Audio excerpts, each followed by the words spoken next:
In this example, we're going to follow up on part 1, where we hard-coded having only 5 elements, and we got an estimate as to what the first 4 natural frequencies were. We were able to compare it to a slightly different analytic version of the problem, where we assumed there was no taper in the beam, at least to get an estimate as to how close in magnitude might we be to the true answer. And now what we're going to do is add more and more elements and look for convergence to see what these first 4 natural frequencies are going to be. And then we can compare those results to what we get to the approximation of the problem where we treated it as not having a taper. So everything else about this, though, is the same as the first time we saw it. And we saw, at least comparing the FEA to the similar analytic version, that the first natural frequency was relatively close, not that either of these is necessarily the correct answer.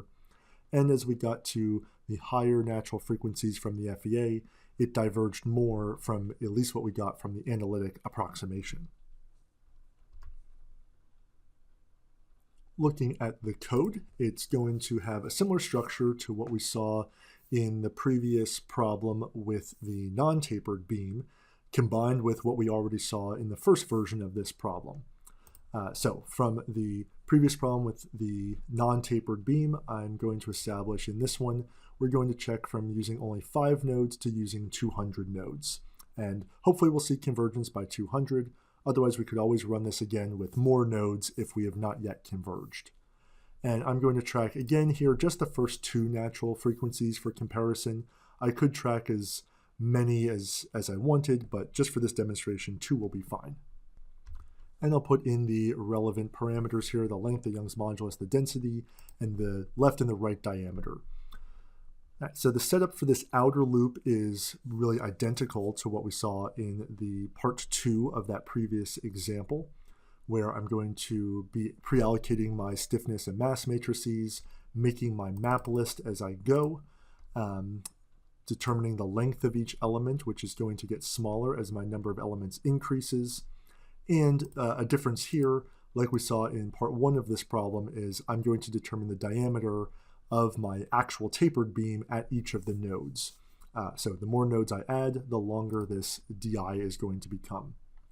Then the inside of this looks really the same, though, as what I saw the first time we saw this with the 5 hard-coded elements there.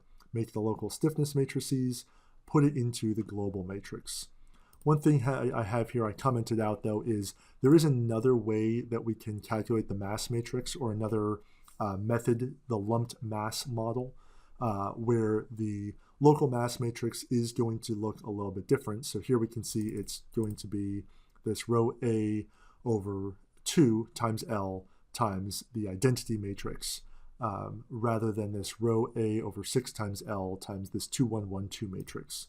So it is a different approximation. I think typically, though, it's not as good of a model as the one we are using for this mass matrix. But there are other ways, other K's, other M's, local mass matrix and stiffness matrices we can use depending on our shape function. So I have it in here, but I'm not using it. And then we apply the boundary conditions. Again, in this one, the first row, first column are always removed since U1 is always on the left. But here, the last degree of freedom, which is going to change what number that is going to be removed each time. So this does match what I had the first time we saw this problem. I'm just going to call it the end minus 1 is the one we're keeping.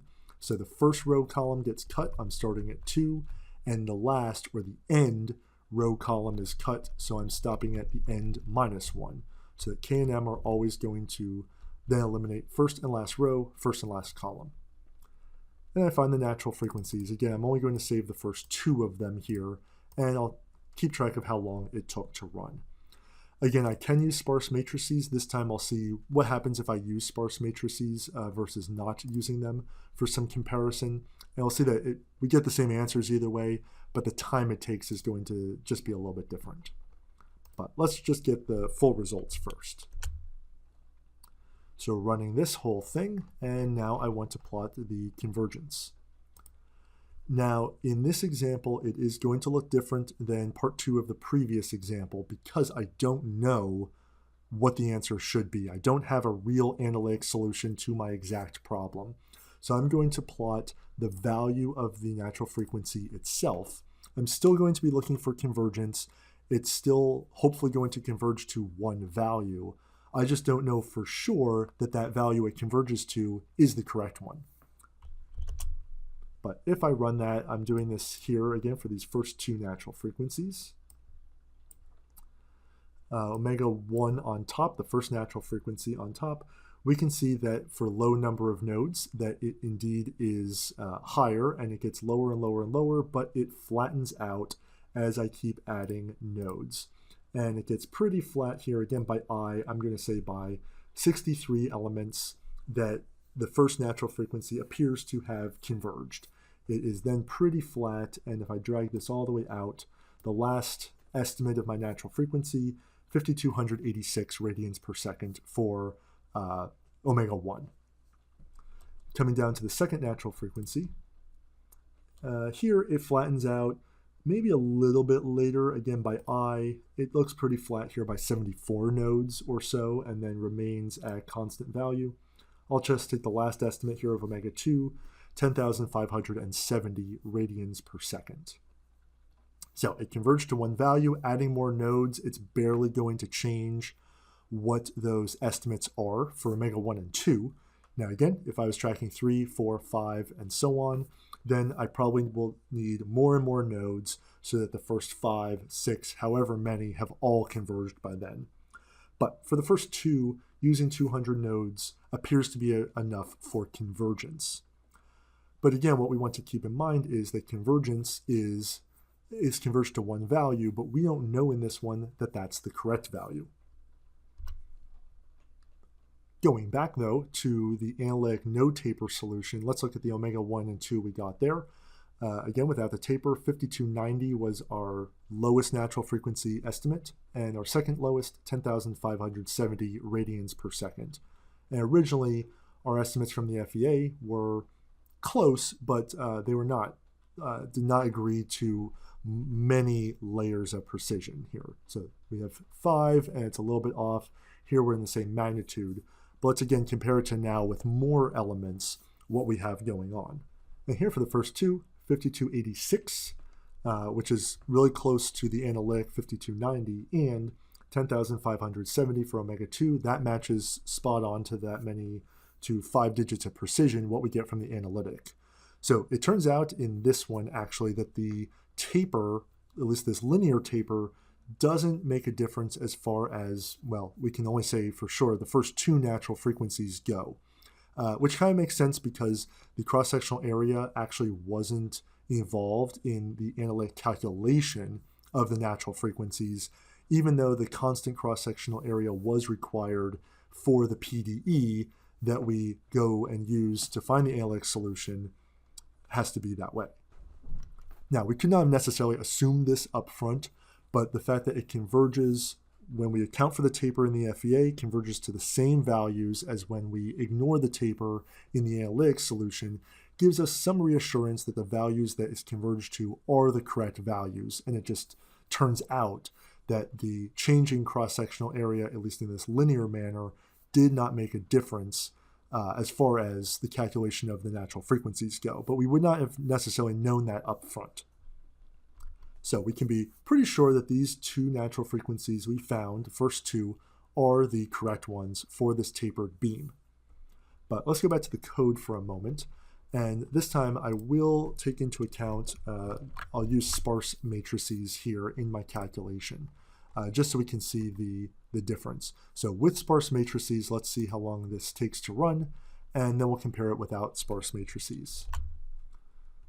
So the whole thing ran, and now I'll look at my wall time. Here, again, I have other things running in the background, so it's not the greatest comparison. But at least here, let's see the max wall time. At 200 nodes, it took my machine 4 milliseconds to run the code with sparse matrices. If I put them back, rerun this, check my wall time. I see here actually the maximum at 200 nodes, it only took about 3.5 milliseconds to run. Let me do one more, put it back one more time to sparse just to compare. So about 3.5 here. versus this time when I ran about 4 milliseconds.